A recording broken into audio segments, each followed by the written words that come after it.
Hello, मेरा नाम आदित्य है और मैं आज आपके class 10 social science subject code 807 का मैं सिलेबस डिस्कस करने जा रहा हूँ। आप लोगों को पता ही होगा कि सोशल साइंस में 4 पार्ट होते हैं। First history, civics, economics and geography. तो फर्स्ट हम लोग आज चलिए अब हम लोग स्टार्ट करते हैं कि जानते हैं कि हम लोग का सिलेबस क्या है। हिस्ट्री में पहला पार्ट हिस्ट्री में हम लोग के फर्स्ट सेक्शन 1 से इवेंट्स एंड प्रोसेस में पहला चैप्टर है हमारा the rise of nationalism in Europe. पहला चैप्टर है हमारा the rise of nationalism in Europe, जिसमें हम लोग फ्रेंच रेवोल्यूशन के बारे में पढ़ते हैं। दूसरा चैप्टर है नेशनलिज्म इन इंडिया। हम लोग यहाँ दूसरा chapter nationalism in India. Third है the making of a global world. इसमें ज़्यादा नहीं पढ़ना होता है, 1-2 पेज पढ़ना होता है और ये बहुत ही छोटा चैप्टर है। हम लोग इसमें से pre modern world to conquest disease and trade को ही पढ़ते, ज़्यादा नहीं पढ़ते इसमें। और उसके बाद हम लोग का fourth chapter the age of industrialization, ये हट गया। ये सिर्फ हमारे पीरियोडिक मतलब जो होता है प्रोजेक्ट वर्क उसी में आएगा और वैसा तो नहीं आएगा। और पांचवा फोर्थ ये भी लेंथी चैप्टर है। Fifth print culture and the modern world, fourth. और आप लोग सबको को पता ही होगा कि हिस्ट्री से टोटल मिला के 20 मार्क्स आते हैं।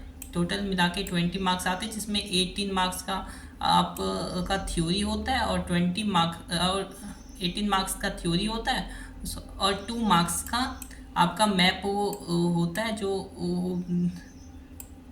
मैप होता है। उसके बाद वैसे ही आगे चलते हैं ज्योग्राफी में एक 7 चैप्टर है टोटल। हिस्ट्री में देखा जाए तो 4 चैप्टर है, बट वैसे देखा जाए तो 3 चैप्टर और 1-2 पेज ही समझ लीजिए। तो 3 ही चैप्टर मान के चलिए जो आपके हिस्ट्री में है। और ज्योग्राफी में आपके 7 चैप्टर्स है।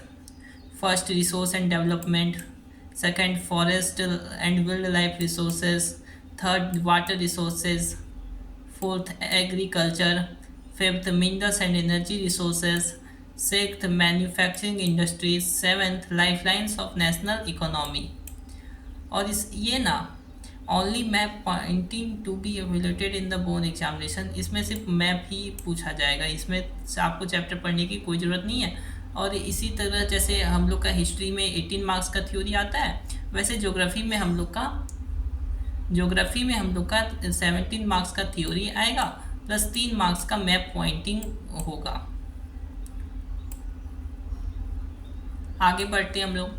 आगे बढ़ते तो अगला आता है हम लोग का पार्ट पॉलिटिकल साइंस यानी सिविक्स, डेमोक्रेटिक पॉलिटिक्स टू पढ़ते हैं। जैसे पहला चैप्टर है पावर शेयरिंग के बारे में, दूसरा चैप्टर फेडरलिज्म के बारे में, third chapter gender, religion and caste, चौथा चैप्टर है पॉलिटिकल पार्टीज़ के बारे में, पांचवा चैप्टर है तुम्हारा आउटकम्स ऑफ डेमोक्रेसी। और इसमें ना कोई भी मैप टैप नहीं पूछता है। इसमें सिर्फ थ्योरी में 20 मार्क्स का आता है थ्योरी और नो मैप सिर्फ तुम्हारा हिस्ट्री और ज्योग्राफी में ही होता है। और फिफ्थ नंबर में आता है आपका इकोनॉमिक्स। फिफ्थ नंबर में आपका आता है इकोनॉमिक्स, सॉरी फिफ्थ नहीं, फोर्थ पार्ट है हमारा है सोशल साइंस का इकोनॉमिक्स। पहला उसमें 4 चैप्टर है, मेनली 4 चैप्टर हैं। फर्स्ट चैप्टर है development, second chapter sectors of the Indian economy, third chapter है money and credit, fourth chapter है globalisation and the Indian economy, जिसमें हम लोग पढ़ते हैं what is globalisation, factors that have enables globalisation, ये सब के बारे में ही हम लोग यहाँ पढ़ते हैं। और फिफ्थ चैप्टर कंज्यूमर राइट्स, ये प्रोजेक्ट वर्क के में काम आता है। और आप लोग को और इसमें भी 20 मार्क्स का पूछा जाता है मेन एग्जामिनेशन में। तो आप लोग समझ गए हिस्ट्री से भी 20 मार्क्स,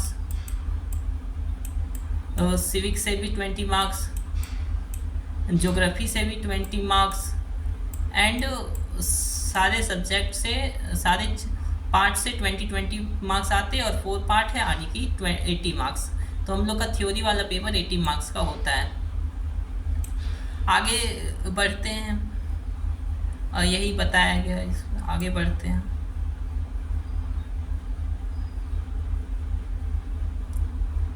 अब हम लोग आ जाते हैं कि मैप क्या, क्लास 10th में मैप वर्क क्या है।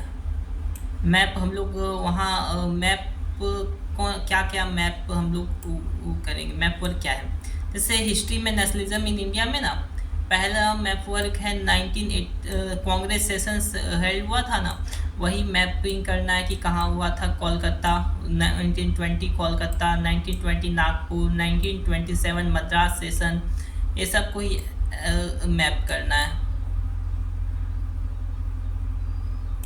उसके बाद सेकंड सत्याग्रह मूवमेंट हुआ था, खेड़ा को मैप करना होगा। मैप में आपको चंपारण को मैप करना होगा। अहमदाबाद मिल वर्कर्स कहाँ हुआ था, वहाँ आपको मैप में मैप करना होगा।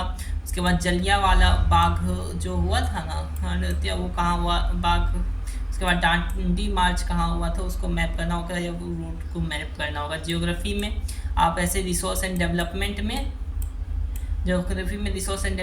में आपको आइडेंटिफाई करना होगा मेजर सॉइल टाइप्स को। और उसके बाद वाटर रिसोर्सेज में आपको लोकेटिंग एंड लेबलिंग, लोकेट और लेबल करना पड़ेगा। साला डैम्स हैं, वो सब हैं, सबको लोकेट करना पड़ेगा।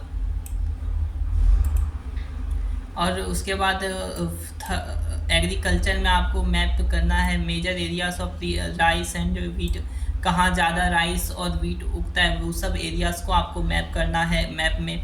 और उसके बाद largest major producer states of sugar cane, tea, coffee, ये सब को मैप करना है। रबर, कॉटन एंड जूट वाले एरिया को मैप करना है आपको, कहाँ सबसे ज़्यादा उगता है। मिनरल्स एंड एनर्जी रिसोर्सेस में आपको आयरन और माइंस को मैप करना है, ये सब कि कहाँ ज़्यादा। उसके बाद लोकेशन एंड पावर प्लांट्स, यही पावर प्लांट्स को मैप करना होगा। और इधर तो मैन्युफैक्चरिंग इंडस्ट्रीज़ में आपको कॉटन टेक्सटाइल्स को मैप करना पड़ेगा। पहला मुंबई, इंदौर, सूरत, कानपुर, कोयबिन, ऐसे सब को मैप करना होगा। बोकारो, जमशेदपुर। और उसके बाद life styles of Indian economy, locating and labelling, हम लोग लोकेट और लेबल करो। मतलब ज़्यादा नहीं है, आप लोग देख सकते हो। ऐसे ही जैसे मैंने आपको बताया था कि 25% सिलेबस 20 मार्क्स का इससे हिस्ट्री से आएगा, 20 मार्क्स का आपको पॉलिटिकल साइंस से आएगा। उसके बाद 20 मार्क्स का आपको ज्योग्राफी से आएगा। उसके बाद 20 मार्क्स का आपको इकोनॉमिक्स से आएगा। कैसा क्वेश्चन पूछेगा, जैसे क्वेश्चन वहाँ पेपर का टाइप कैसा होगा, आप लोग को भी पता ही होगा कि आप लोग को वहाँ मेन पेपर में 20 MCQs होंगे जो 1 मार्क्स के होंगे। उसके बाद 2 मार्क्स के लॉन्ग आंसर क्वेश्चंस होंगे जो 4 होंगे। 3 मार्क्स के लॉन्ग आंसर क्वेश्चंस होंगे जो 5 होंगे। और 4 मार्क्स के केस स्टडी बेस्ड क्वेश्चन होंगे जो 3 क्वेश्चन होंगे। नॉलेज, ये सब कॉम्पिटेंसी बेस्ड, मतलब ऐसा ही समझ लो। उसके बाद 5 मार्क्स के लॉन्ग आंसर होंगे जो 4 होंगे। तो MCQ से टोटल 20 मार्क्स का आएगा आपका पेपर। आपका पेपर में MCQ 20 मार्क्स में आएगा। 2 मार्क्स के 8, मतलब ऐसे ही देख लो। मैप पॉइंटिंग से आपका 5 मार्क्स का आएगा पेपर में, मतलब 5 मार्क्स के क्वेश्चन पूछे जाएंगे। इसका आपको मैप तो अच्छे से ही करके जाना है,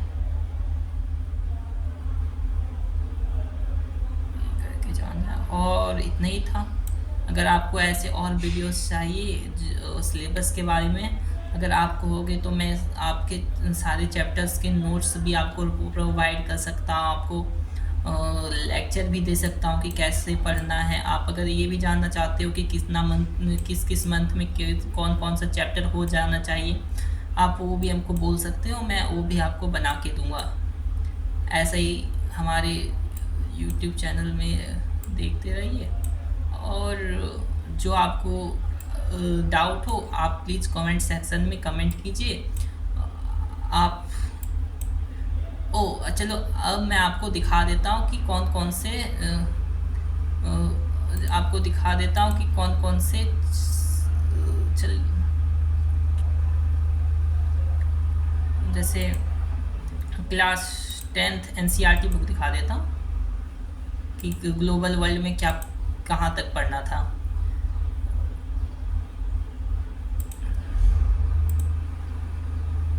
मैं पागल हूँ। यही तो निकला हुआ ही था, मैं झूठ मूठ में सच है।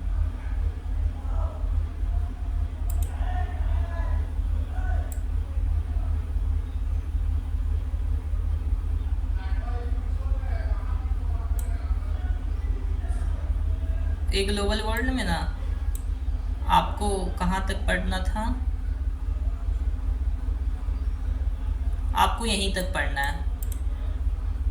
आपको यहीं तक पढ़ना है, यहीं तक। इससे ज़्यादा पढ़ के मत जाना, ये टॉपिक से आपको नहीं पढ़ना है। यहीं तक पेज नंबर 56 तक ही आप लोग को पढ़ना है। यहाँ इतना ही है। दो एक मेरे को लगता है ना कि एक पेज 2-3 पेज ही आपको पढ़ना है शुरुआत से ग्लोबल वर्ल्ड में। Okay bye, thank you.